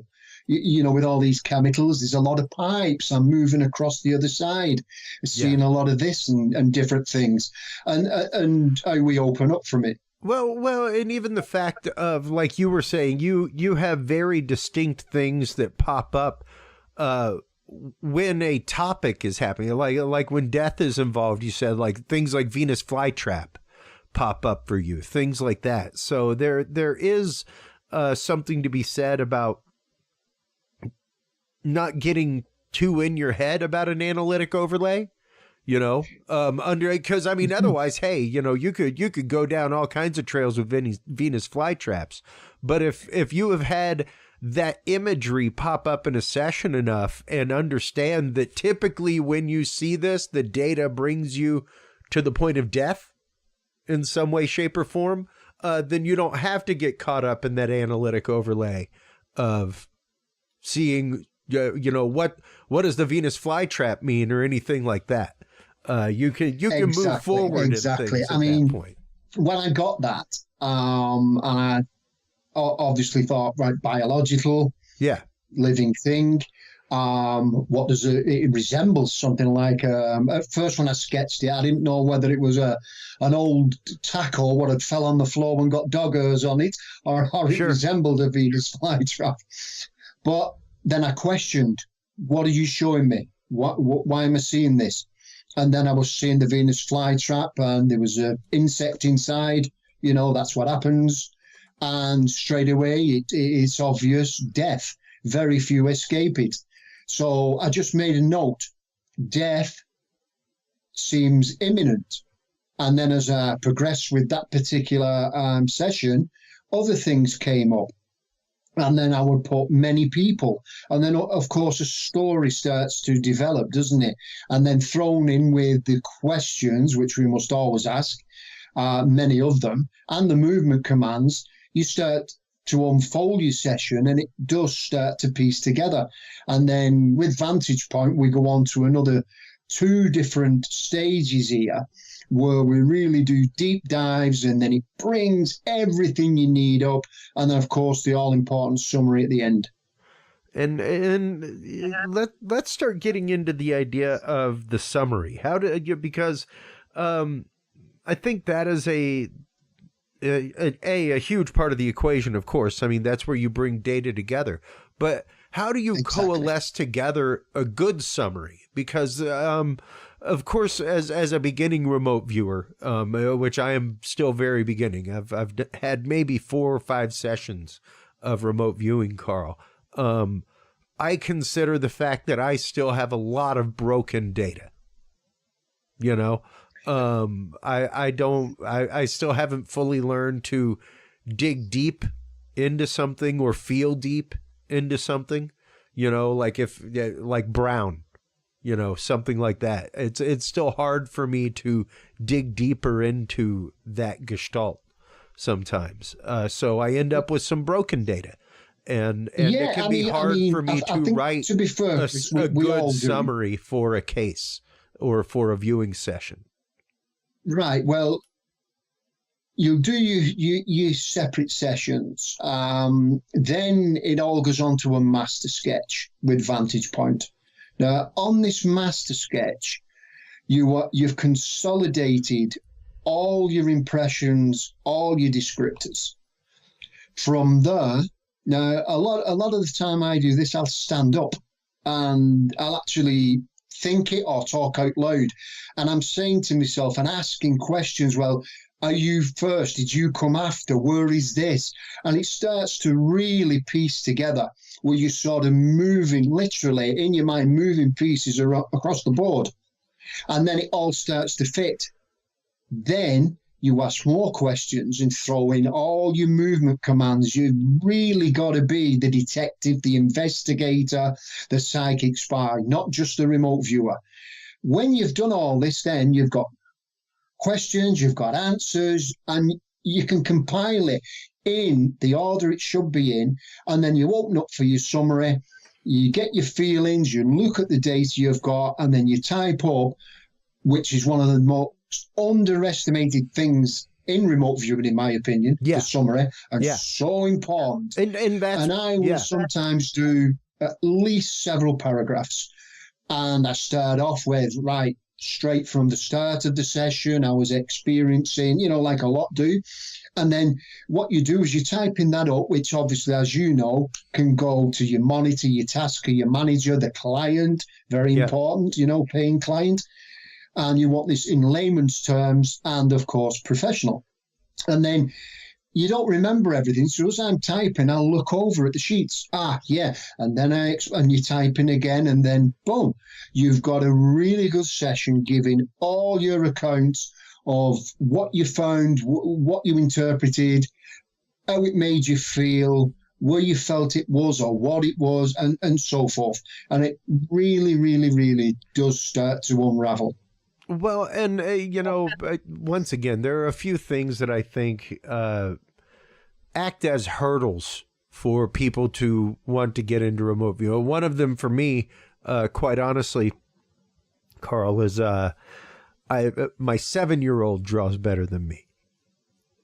And I think people think you have to be like a Rembrandt or a Da Vinci to be able to sketch things out, and that's not the case. I mean, you saw my work on the remote viewing cruise. It's very elementary, very simplistic, but as long as you can get things across and as long as you understand them, that's what's important. You don't have to be an amazingly detailed artist or anything like that. Not at all. To be a remote viewer. And we're about to show an image from a session of yours, which is a pretty choice session. We'll let you describe the session, how you became involved with it, things like that. But it's a prime example of how, you don't have to be an amazing artist. I will still say you're way better than I am as far as art goes. But you don't have to be absolutely accurate or anything like that. I mean, you're very, very accurate here, but these are pretty basic shapes, things like that. Nothing incredibly detailed or shadowed, that kind of stuff. But how did you... Do you know what I call it, Chris? I call it basic coloring book sketches. Yeah. Somewhat childlike, but they will suffice. If I'm drawing a person, biological, I will do a matchstick person. That's all you need. Yeah. Maybe arms up, arms down, out, holding something, or if they're moving, indicate with an arrow which way they're moving. Does it appear fast, slow, that type of thing? And that's all you need. If you're drawing a structure likened to maybe a house, just draw a block type shape, outline, and two curves. And that is all you need to tell yourself and your tasker or manager what it was. And then you can go on from there. Now, the slide you've put up, we actually use this in the training. As you can see, very, very basic. But also pretty spot on. And this one, ironically, I was remote viewing quite a few years ago for, I can't say too much, but for an American interest. They wanted locating a person of interest, one of the main men of a terrorist group. So it was quite serious. Yeah. And during the session, I just got took straight to this location, and it was like a bi-location for me. And I'm stood in the desert, and I can see this facility, look like oil type refinery plant. And then next thing, there was these explosions coming across from the right-hand side from the mountains, fire, screaming, and everything else. And I literally had to jot this down very, very quickly. Now, what I did after it, I did a report, which you'll see some of the stuff's redacted on there. I can't show the report for obvious reasons. Actually, Uri Geller helped me with getting this to the right people. And afterwards, It got sent to the White House. It got sent to the CIA and the Saudi military intelligence. Now, this was on the 14th of August, and it was 1 month to the day of the 14th of September that explosion and attack occurred. So things can be very important, but still the emphasis being simple, childlike outline sketches will suffice to give yourself and other people a general idea of what was going on. Well, and you know, this is once again a fascinating case and very interesting. And I know you can't go into incredible detail, but was this an intended tasking for you from somebody, no, or was this something that came to you just while you were doing a remote viewing session? I was remote viewing in a European country, right? Okay. For one of the top brass of a terrorist organization. They wanted him located, right? So this American interest and I had teamed up to do this. And literally, I was in the guy's apartment in the remote viewing session. I was picking up on his health issues, his escape route, and detailing it all down. And all of a sudden, out of nowhere, just got woof. And I was in the middle of the desert looking at this oil refinery, and then the attack occurred. Wow. And this is it took me by surprise. Well, and it's really interesting because when we were on the cruise, we did what's called an outbounder, which is where you tie into somebody that is at a location. And it doesn't have to be a location that's in present time.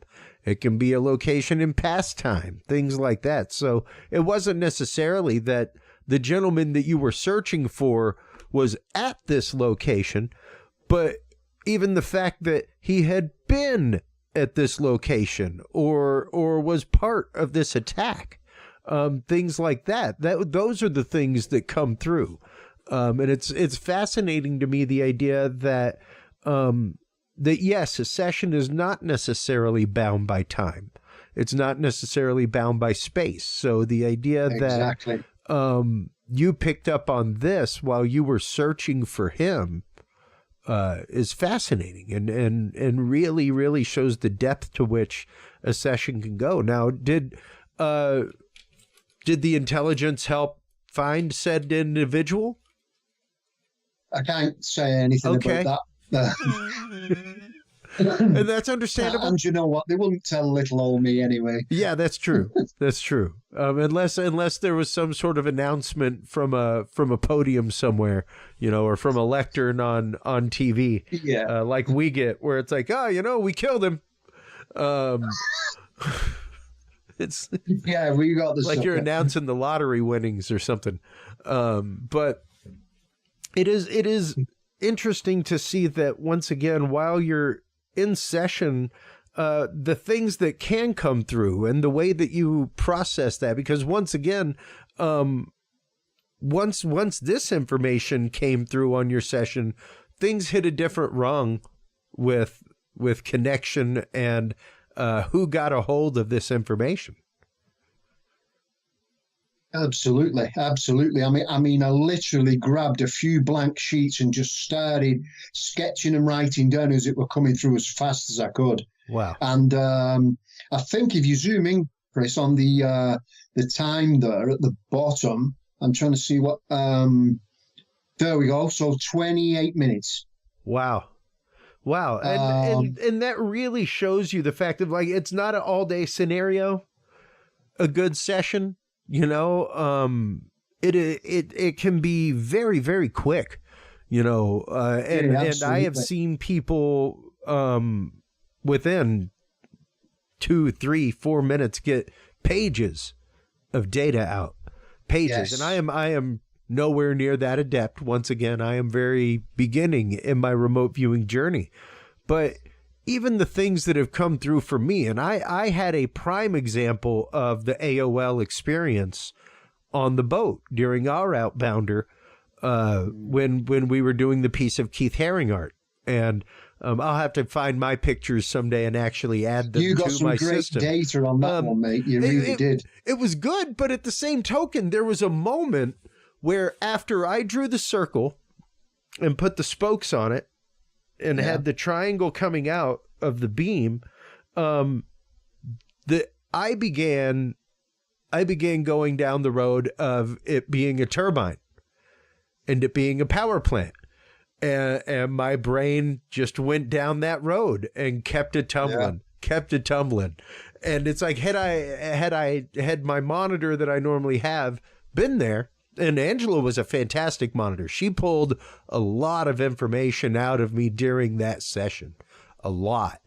It was amazing to see her work, and it really goes to the point of, and I know a lot of people that remote view on their own, sans monitor, Carl, and that is perfectly fine. But there are some people out there that having a good monitor pulls so much more out.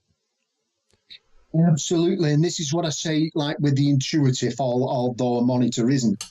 It's anything and everything what will give you your best guidance, collate the best and most data and impressions, and overall get you the best remote viewing session correlating to that feedback. Yeah, exactly. And it really is all about the feedback, you know, because once again, how now do you personally work with a monitor, Carl? No, I've tried one. Prime it's example. Not for me. I actually find it off-putting. But as you say, you work well with one, and this is the key to a bespoke session of getting everything in place of what the individual remote viewer feels good with. And that pays dividends each and every time. Like, for instance, if you and I had to have monitors, I know I'd do terrible because it would be a distraction. I wouldn't be able to focus. You'd do a great session. Then maybe if we took the monitors away, we'd do an equal session, one more than the other. Who knows? But it's getting what the person feels comfortable with. So any and every way, it's a personal choice. It really is. Yeah. And you know, I think once again, something that every RVer out there should explore, you know, the idea of having a monitor and see if it's for you. I once again am very beginning in my journey. So it may be the fact that in a few years of practice, things like that, I don't necessarily need a monitor to rein me in the way that I do now. But it's interesting to see the different ways that people approach a session. And when I saw you on the boat, on the cruise, approaching your session, it was a completely different way than what I'd seen other people at the conference doing, Carl. And you were one of those folks that in a short amount of time got a great amount of data onto a piece of paper. Walk us through a session in your brain, Carl. How does a session work for you? How does a session begin? How does it run through? And how do you wrap it with summary?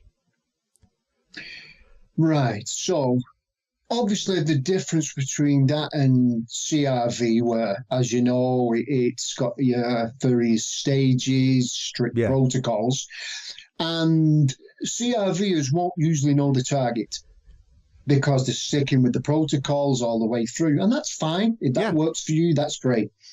With an intuitive process like ours, you will generally have an idea what that target is within moments of putting pen to paper. You may be off and you may have to come back in a little here and there, mix it round, but that, of course, is where your commands and your questions come in. And you'll write a target number down, so 7342981. Push, right? I don't use ideograms, but I do teach them, and I teach them probing, and I teach them also non-dominant and going over the ideogram. And if I do an ideogram, which is rare, I never probe to get to get any impressions. I just non-dominant and over the top, and that's where mine come from.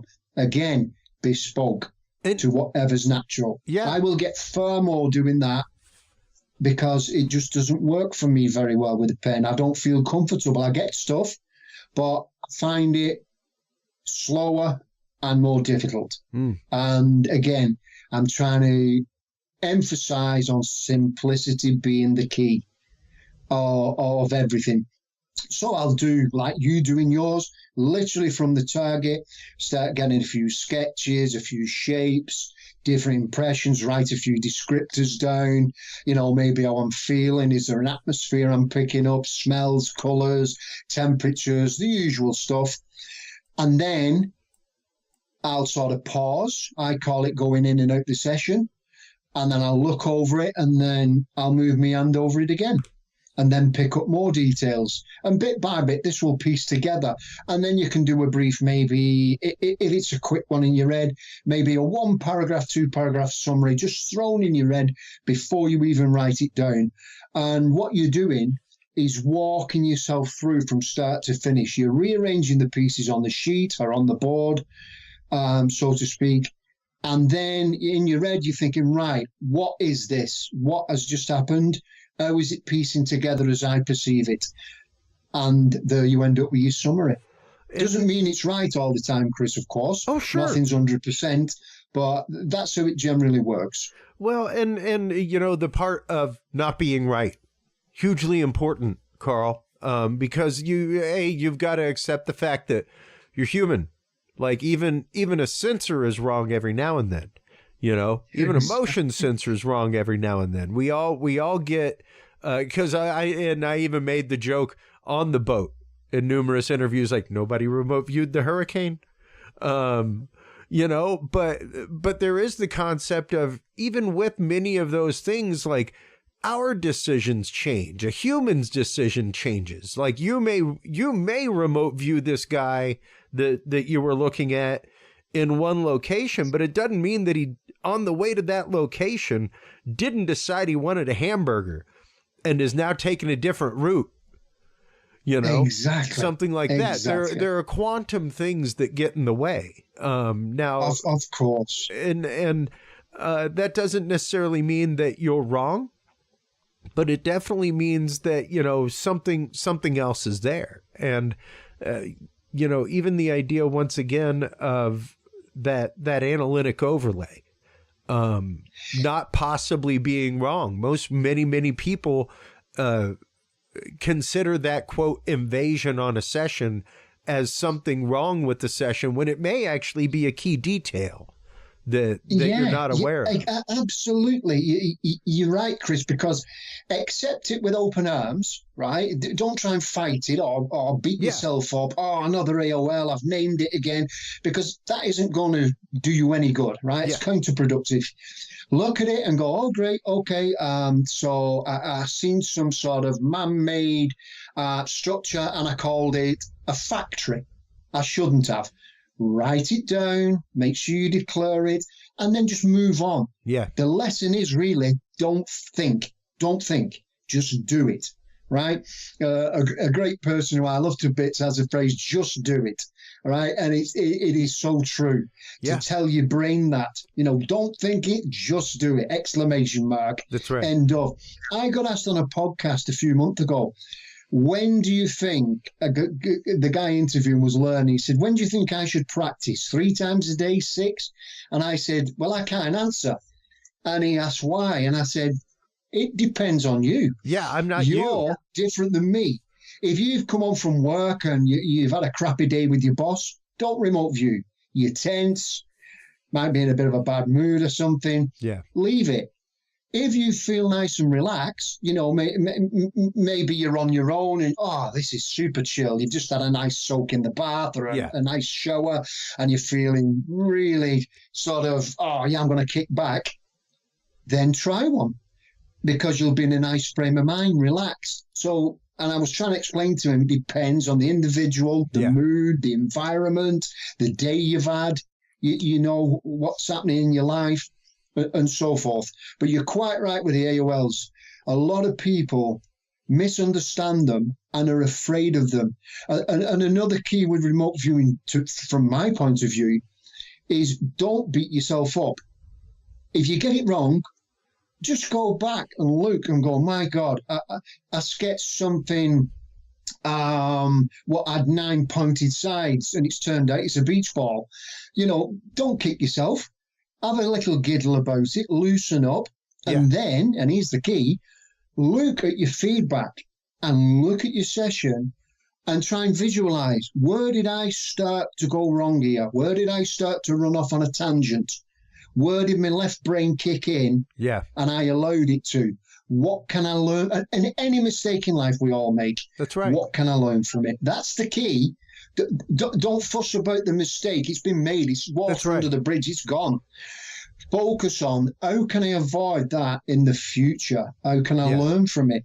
And that's how we advance. That's right. I mean, you've got to accept that the mistake was made, and you have to have a plan for when the moment of mistake comes again. What do you, because it's going to happen again. When I was learning, you're going to have another AOL. It's going to happen. Exactly. I got the line coming down. Do you remember me telling you? And it curved, and I kept getting China in my head. And I sketched the front of a Chinatown. I was doing a Bob Ross. I'll add this and the Oriental roof, and I was really chuffed with it. I thought, this is great. And the feedback was a mountain range, and I was gutted. And I thought, what happened? And when I'll check the feedback, and here's the thing I always say about this, I noticed that the key feature in the mountain range went down and slurped up, and the mountain range was in China. So I thought, you shouldn't have had your left brain kick in. Yep. I should have AOL'd it of, it's an Oriental type traditional roof. And then you went on to sketch Chinatown. Rookie mistake. You just smile about it and learn from it. Yeah, because it happens, and it's bound to happen again. Even the best viewer has a bad session. Even the best viewer has a bad day, and I guess that is one of the important things about feedback, is learning to realize when you had a bad day and where that day went bad. Exactly, and a lot of people, a good instructor will say, look, when you get your feedback, make sure you go over it. Look at your session and learn from it. And a lot dismiss it. I did terrible. And you never should. You should go over it because you will learn from your mistakes. Yeah. Now, with that in mind, we're getting close to the end here. A couple more questions, but how do you prepare your data, Carl? Once you've had a session, once you've got all of this, how do you go about, I guess, databasing that? Do you database your data? Do you compare and contrast your viewing? And this is just session to session. Do you compare and contrast your sessions in that kind of way? Like, have I been better in grasping color than location lately? Things like that. Well, It's a good point, that, Chris. And no, I don't really. I used to look and give them a 1 to 7 on the TARG scale, which you're familiar with, on how I'd done. But to be honest, I was doing that many sessions. There just wasn't time to sort of, compose and file all of this. So what I used to do was just go over it and make a mental assessment. Oh, well, you shouldn't have run off on an AOL or a tangent. Mental note for next time. Yeah. Focus more on the task at hand in the session. Trust what you get and don't overthink it. So I would sort of have a sort of mental teaching process going on. You didn't do very well on that one, did you? Now you know why. That was the key to me. Yeah. I didn't mind failure, and I don't mind failure. I want to know why I failed. Yeah. Or why I didn't come up to scratch. And once I know that, I can tell myself, right, you shouldn't have done this, or you shouldn't have done that. You just run away with it. You should have kept your focus. And I'll go, next time. Yeah. That to me is my learning process. Yeah, the pattern recognition is hugely important. You've got to understand, when you have that moment, why you go down that rabbit hole. Because otherwise, if you don't understand why you go down the rabbit hole, it may be hard for you to ignore the rabbit hole. Rabbit holes are very interesting. There's all kinds of things down a rabbit hole, man. All kinds of things. The question is, are they on target? That's the problem, is the rabbit hole on target? And sometimes, yes, the rabbit hole is on target, but I was just curious because it's one of those, I say regularly whenever I speak at conferences or on shows, one of the reasons I love remote viewing is the data above any other, psychometric science or parapsychological science or study out there. I think remote viewing has more lab work done on it, more actual graphical data where things are categorized and things like that. And it's fascinating to me, especially having studied with Lynn Buchanan, the idea that, he has like a chart of students and who is better at different things. Who is better? Like, okay, so we're being tasked with a target. It's going to be a hard target, not a soft target, and not like a person hitting the target. This is going to be like a hard location. So who's better at sensing a hard target over a human target? Who's better at sensing, natural things over man-made things like that. It's really interesting to me to know that there are databases out there like that there are tons of repositories of this kind of stuff. So absolutely. Yeah, it's interesting the fact that there has been so much scientific work in that field and that side of the field. So without a doubt. It's amazing what there is. And the only other thing I'll say to people learning is, don't beat yourself up on a bad session, learn from it. And when you do a good one, don't let ego come into it. Just pat yourself on the back. Again, know why you've done a good session and then move on with positivity. Yeah, absolutely. And I will, once again, I am no adept. I've had maybe 4 or 5 sessions. But I've definitely patted myself on the back in a few of those sessions where it's like, whoa, that was some major hit territory. That's pretty good. Yeah. But I'm also fully willing to accept the fact that no, I was way off target. That's right, I was nowhere near target for that. So as we get ready to let you go here, Carl, how can people get involved? How can they? I know we've got a training session coming up here in Austin with Vantage Point. Where can people go to get a hold of you? Where can they go to find out more about Vantage Point training? And where can they go to one of the upcoming in-person trainings here in the States? Right. Well, the webpage is vantagepointrv.com. I'm just looking at the post-its here. April 11, 12, and 13, we're at the Radiant Living Center in Oklahoma City, Oklahoma. Then the 25th, 26th, 27th of April, we're at Nature's Treasures, Austin, Texas, where we'll be seeing you. And then May the 2nd, 3rd, and 4th, we're at the Shadow Valley Holistic Center in Oakmar. That's in Oklahoma. There are just 3 of them. We're discussing more as we tour around the United States from very early April. And I'd just like to give a quick shout out, if I may, Chris, to Michelle Freed at LITM Media, who has done amazing with getting these gigs sorted, securing the venues, the prices, negotiations, and everything else. And anybody at all interested in getting a good top-of-the-range publicist, then go to LITM Media. Yeah, no, absolutely. I have worked with LITM for years. Michelle is absolutely fantastic.